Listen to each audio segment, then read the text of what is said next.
Elden Ring, it's out. You all know I am a huge fan of the Soulsborne games, that genre of video game, and it's something we are doing more content with this year, talking about. So if you enjoy this, please be sure to obviously leave a like and subscribe for more in the future. This, Fallout, Halo, we're dragging the topics up from the dirt this year and having a fun time. But today, you may have heard of Apex Legends, you may have heard of an Apex Predator, but today we have the Alex Predator. Alex from Podcast Now is here. Thank you for being here, Alex. I look forward to talking about Elden Ring with you. Well, thank you, Jay, and that was maybe the greatest opening for me to appear that I've ever heard in my life. Please be sure to check out Alex's channel. It is all in the description down below. He has a couple of channels. He does a fantastic job covering new and old things alike. If you want gaming news, Alex is the guy to go to for no BS and just getting it straight up and hearing his thoughts. So let's hop into it. Really excited to do this. This is 5 things that we both love about Elden Ring. Number 5. So I think the first thing we both love, Alex, is the accessibility of this game. Now, this will kind of tie into a few different points that we will make, but we are trying to separate them. And one thing I want to talk about with this is just that it has so much freedom with how you progress the game with its accessibility. You can basically go where you want. You can consult other fans or players and get help at different points, like in classic Soulsborne. If you need or want to collaboratively summon somebody, or you're just a good guy who wants to help somebody out, that kind of stuff is still here. The whole classic, Reddit with subreddit and message boards and YouTube comments and people collaboratively helping each other get through the game, that's all still here too. But one of the things with this is you don't hit as many points where you have to go one way or you're just never going to progress because you're just not good enough. I think they're able to actually balance that accessibility really, really well in this game.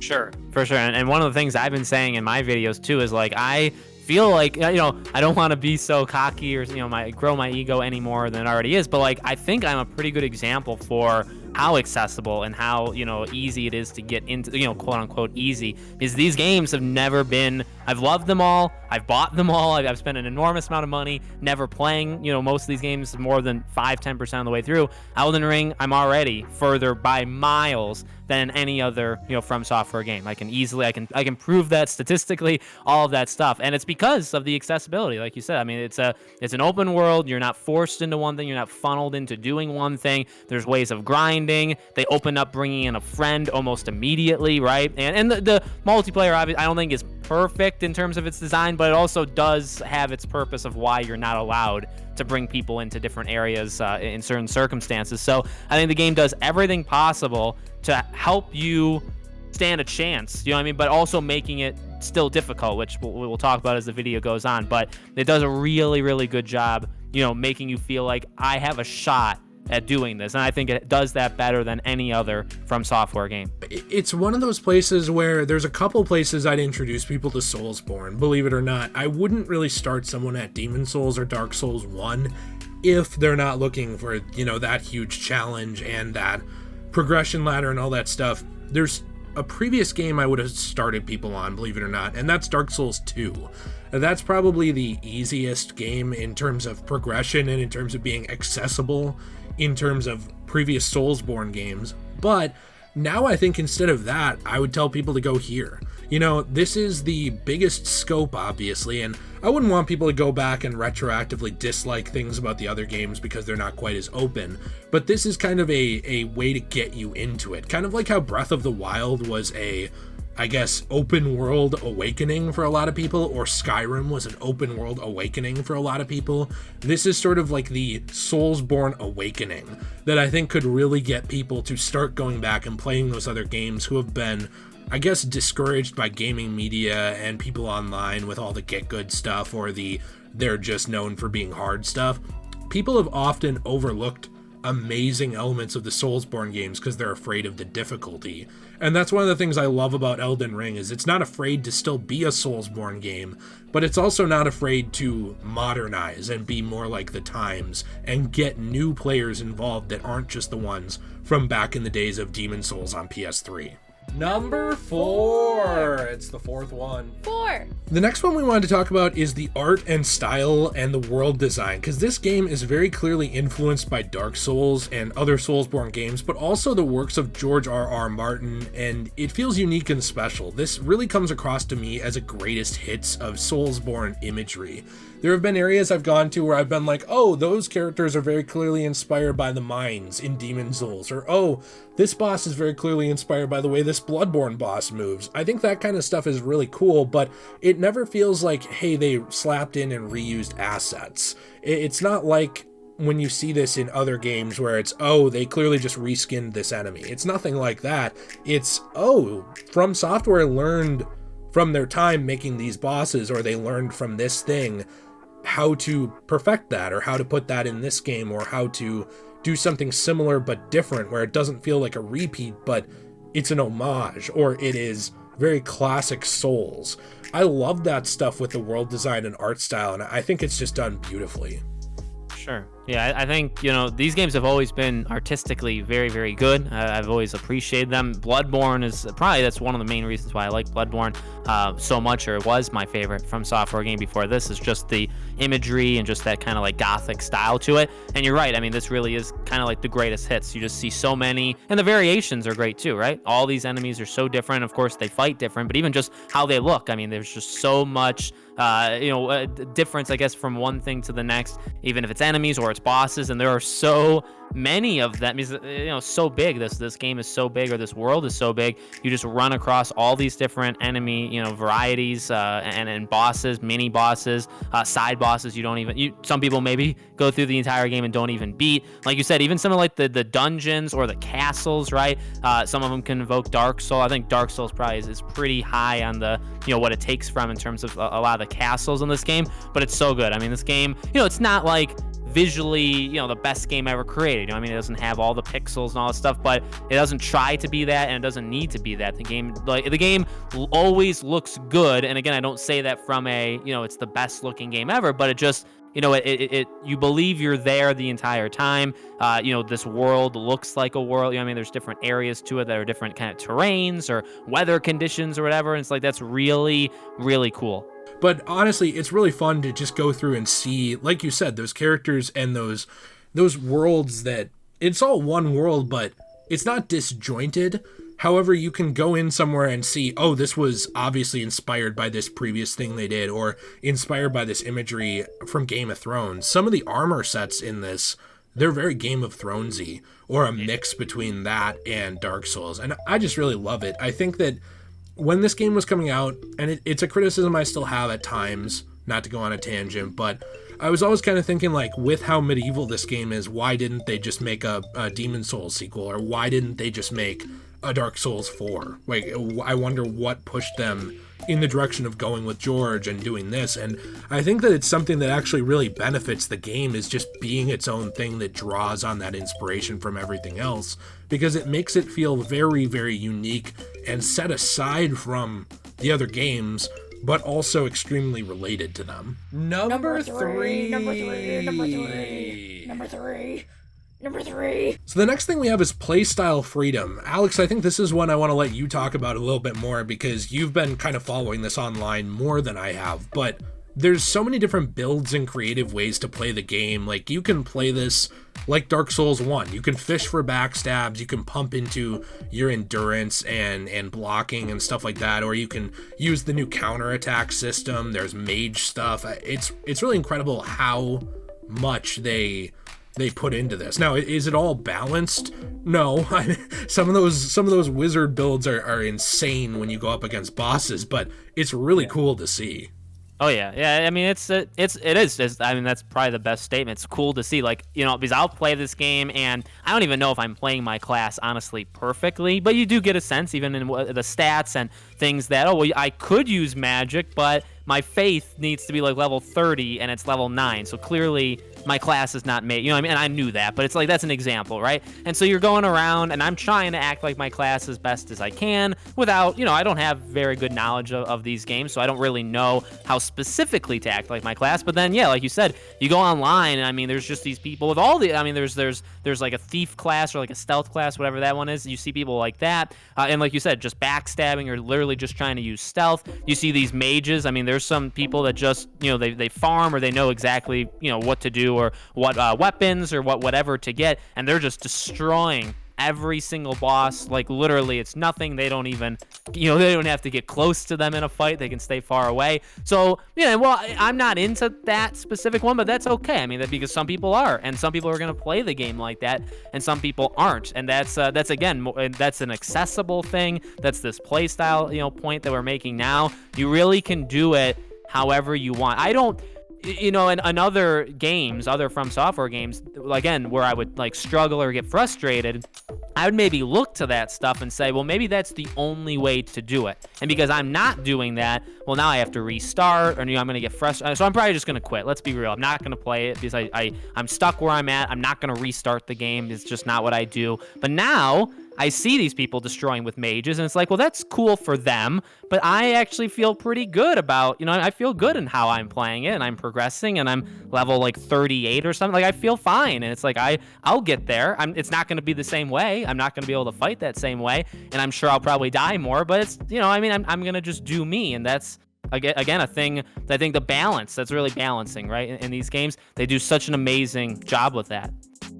Yeah, and I love story-based games. We both do. I wouldn't call any of the Soulsborne games the most straightforward storytelling, so I'm not going to get into that, even though I do love the lore and I love the stories for what they are. But what I'm saying with that is, Alex, you and I both love stuff. I mean, your favorite game series is Uncharted, and I love even some of the old Telltale games. I really love story-based Fallout stuff, but I've noticed that one thing I love in gaming is escaping into a world and being me, being who I want to be in that world and sort of partaking in that world in a unique way. And I think Elden Ring, it's one of the best examples I've seen of that since Skyrim. And I know that every single games journalist gets triggered about comparing it to Breath of the Wild, even though every other day they're calling like a new racing game like the Formula 1 of Dark Souls or some BS like that. But, I think that it really is kind of an awakening for people to go into a world and be like, I can play this the way I want to. Number two, the numero dos. That kind of leads into our next one, which is open world. I mean, the freedom of progression we already talked about, and the open world does add to that. Yes, there's some negatives with the open world that I think I could talk about in a different video. I don't want to be doxxed and murdered and JFK'd over this, so I'm not going to go into that here. But the open world is really, really interesting because it's very, very new for the Soulsborne, I guess, genre. They had openness to them before, very much so. You could go to different places. I would say Demon Souls, you had to progress through a line through each world, but you could go to whatever world you wanted to and progress there. And if you were good enough, you could. And Dark Souls, there's limited paths, but there's a lot of different directions you can go. There's all this stuff in these previous games that makes them open, but none of them are quite open like Elden Ring, where if you want to, you could ignore 30 optional bosses and push to the first main boss of the game. I tried, I sucked, and I got annihilated. Maybe you can do it. I couldn't, but I think it's really fun to have that freedom and kind of go where you want with that world and feel like it's your world to live in.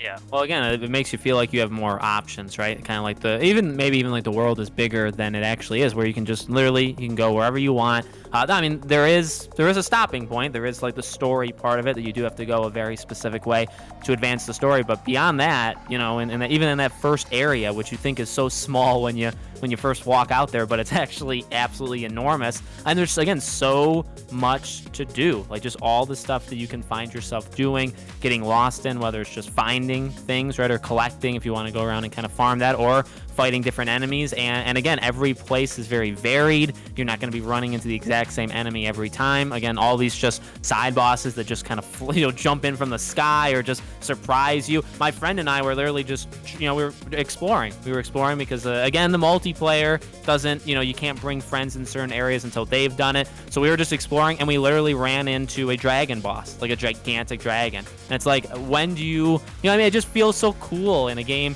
And obviously we got very scared, and we ended up booking it shortly after we tried to attack him. But like, that's just what can happen in this game. You're just exploring the world, and you just find things. And I think, again, it does it, because it is bigger than any other From Software game. I do think it's maybe the best one. Again, limited knowledge, but I've definitely enjoyed it the most of them all.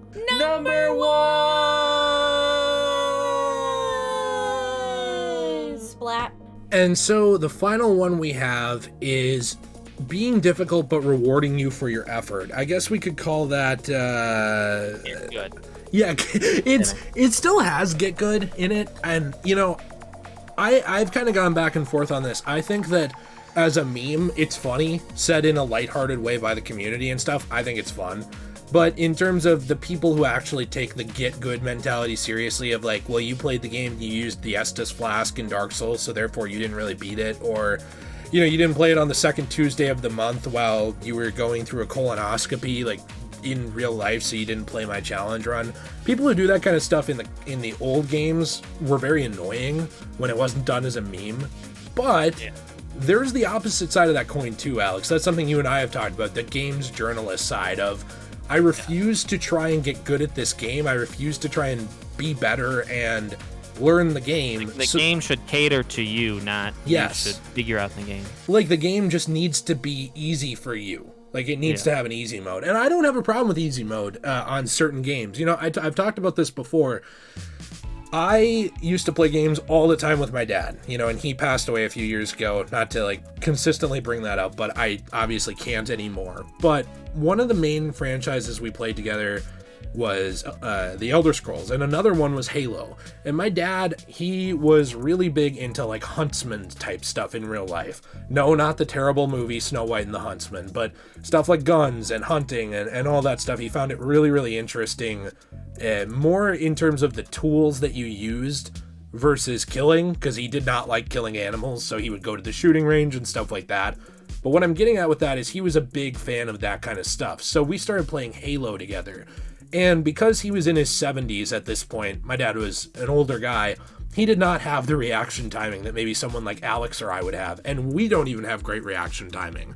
So with my dad, it was something where he would play Halo on normal or easy, because that was how he could play it, and that was fun. But you know what he never did? He never complained about the games that were too hard and made for someone else. He just played something else. He played the things that he enjoyed and that were accessible to him. And that's something I really don't enjoy about modern games media and journalism and an attitude, especially on Twitter and other social media, is like, I am not good at this thing, therefore this thing needs to be made for me. There's plenty of things that I'm not good at. I'm not good at Sudokus. I think that's how you say it, the number puzzles. I suck at those. Yeah, and you really like them. I am horrible at them, like notoriously bad. I could sit there for hours and probably figure out nothing because I just don't get it. And I get some people probably think that makes me stupid, but I just don't get it. My brain doesn't work that way. Now, what I don't do is argue, man, they need to make these easier for me. Why is it inaccessible to me? It's just, I'm not good at this. I don't enjoy it.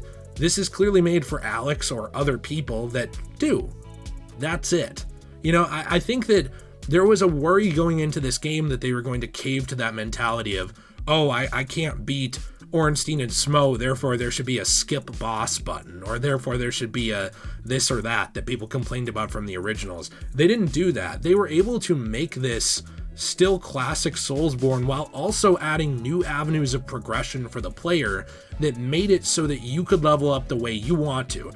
Yeah, no, I exactly agree. I think there was worry for me too, big time, when it's like, okay, well, we hear all this stuff about, and accessibility is fine. Accessibility, and like easy mode, I think, are two separate conversations. So like, things for colorblind people, or if you can't, can't see in general, or can't hear, like that kind of stuff's awesome. It's cool to see games go in. I don't think they should be penalized for not having every accessibility option under the sun, because like it's a new thing and they're kind of working into it, right? So I don't think it's really fair to criticize too much, but that stuff's fine. The whole like dumbing it down, making it easy just because some people can't do it. Well, there's other game, like you said, the thing is, not every game needs to be made for every single person. There just is a game for every single person. I mean, that's not a clear distinction I think people make, that yeah, you may not like one game, but you'll like another, but that doesn't mean the game you didn't like has to be the other game. Do you know what I mean? So that's something that I think people get really confused on. The people that try to argue for easy mode, that's the thing I think they get really, really confused on, that they don't have to do it. But yeah, in terms of, this game loving it because it's difficult, I mean, it is easier in a lot of senses, right? Because again, you can farm, you can do those, different classes like the mage, right, where you can just absolutely obliterate. But I just don't think a high percentage of people are doing that. I think it's probably 5, 10, 15% of people that are playing. So most people that are playing, I think, are just going through it. They will die. You will die numerous times. You will get frustrated. But again, going back to the accessibility and the play style stuff, right? It's that this game, I think, is the most warm and welcoming while still being what it is. And I had said this before in my live streams and stuff. I don't think should you recommend this to somebody who has played but probably not gotten far in any of the other games? Literally like me, right? My example. Yes, this is the perfect From Software game to introduce someone like me into. Is this a game you introduce to someone who's never liked or been into From Software games ever? Neo, which is not From Software, any of these games.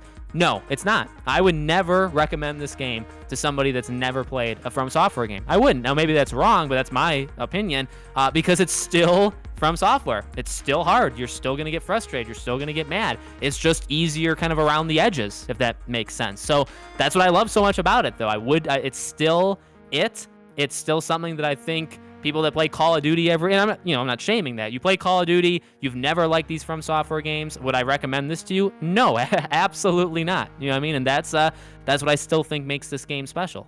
Yeah, I think you made a really good point with there is a game for everybody, and there are a lot of games that are accessible to anyone, but not every game has to be for you. Not every movie has to be for you.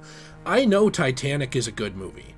I know it was well made by, Cameron and all these other people, and I know that it is basically the highest grossing film ever. I don't know if it got replaced, but it's one of them, right? But my example with Titanic is not for me. I can recognize Titanic as a good movie and not care. And that's okay. There are people who are just not into the Soulsborne games. I truly think some people are missing out on some really interesting lore stuff and a fun feeling of progression, but I'm also sure they find that stuff in a different area of their life or a different game, and that's cool, and I'm happy for them. I think that when it comes to these games, there's a lot of people who really, really don't want to put the time and effort into it, and I think it's usually games journalists. And yes, I get that they're expected to play through a lot of games, but, so are we. And we're still expected to get good at those and try them, and when we don't have time for something, then we don't act like we're an expert on it, unlike them, right? And that's something that they have a problem with, is they have to be an expert on everything. They have to always know everything and always be in the right and always have some kind of narrative to throw over a game. And so if they just suck balls at it and they're just terrible, well, no one's going to take them seriously. So what's the way around that? Make the game easy, therefore they look like they're better. And it's an attitude I'm very tired of with these games.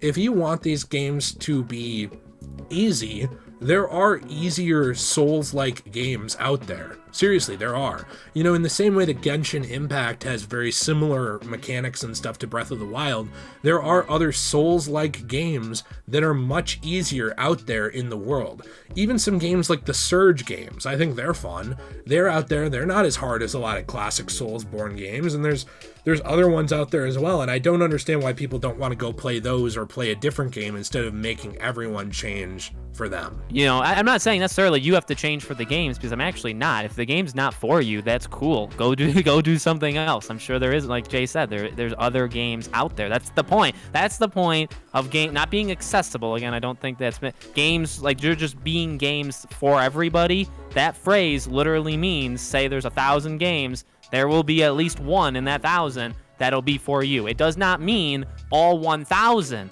have to be for you. That's a really big point that people on Twitter mainly and Kotaku, they don't understand.